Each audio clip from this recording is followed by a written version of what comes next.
கோச்சடையானை பொங்கலுக்கு வெளியிடலாம், மகளுக்கு ரஜினி அட்வைஸ். கோச்சடையான் படத்தை தீபாவளி அல்லது டிசம்பர் 12இல் வெளியிடாமல் பொங்கலுக்கே வெளியிடலாம் என சூப்பர் ஸ்டார் ரஜினி தன் மகளுக்கு அட்வைஸ் செய்ததாக தகவல் வெளியாகியுள்ளது. கோச்சடையான் ட்ரெய்லரை யூடியூபில் 21 லட்சம் மக்கள் பார்த்ததால் மகிழ்ச்சியில் உள்ள சௌந்தர்யா படத்தை முடிந்தவரை சீக்கிரமே வெளியிட முடிவு செய்து ரஜினியிடம் கேட்டுள்ளார். ஆனால் ரஜினி அதை ஒப்புக்கொள்ளவில்லையாம்.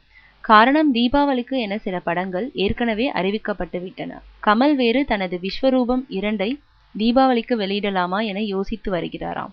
எனவே கோச்சடையானை தீபாவளிக்கும் வேண்டாம், தன் பிறந்த நாளன்றும் வெளியிட வேண்டாம், பொங்கலுக்கு வெளியிட்டுக் கொள்ளலாம் என்று அறிவுறுத்தினாராம் ரஜினிகாந்த்.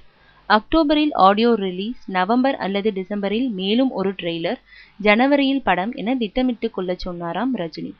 படத்தை மெருகேற்ற வேண்டிய பணி இன்னும் கொஞ்சம் இருப்பதால் அப்பாவின் வார்த்தையை அமைதியாக கேட்டு கொண்டாராம் சௌந்தர்யா.